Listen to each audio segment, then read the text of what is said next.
چارسدہ کے علاقہ اکبر آباد میں عوامی نیشنل پارٹی کی جانب سے جلسہ عام کا انعقاد کیا گیا۔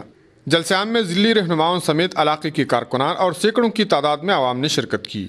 جلسہ عام سے خطاب کرتے ہوئے عوامی نیشنل پارٹی کی ضلعی رہنما اور PK-17 کے صدر محمد احمد خان اور جنرل سیکرٹری شاہ حسین نے اسفندیار ولی خان کو پارٹی کا مرکزی صدر منتخب ہونے پر مبارکباد دیتے ہوئے کہا کہ ANP غریب عوام کی پارٹی ہے اور ہمیشہ غریبوں کے حقوق کی جنگ لڑ چکی ہے۔ عوامی نیشنل پارٹی عواموں کی خدمت اور عملی سیاست پر یقین رکھتی ہے۔ انہوں نے کہا کہ عوام میں شعور بیدار ہو چکا ہے اور اب لوگ کسی کے کوکلے وعدوں سے دھوکہ نہیں کھا سکتے۔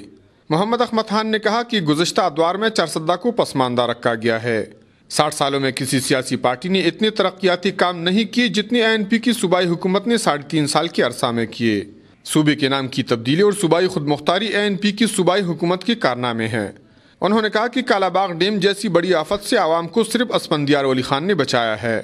باچا خان بابا کے فلسفہ امن اور صوبائی حکومت کی جانب سے جاری ترقیاتی منصوبوں کی وجہ سے آئے روز ANP میں عوام کی شمولیت سے دیگر سیاسی پارٹیوں کے اوسان خطا ہو گئے ہیں۔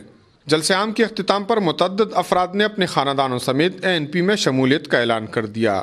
کفایت اللہ، A نیوز، چارسدہ۔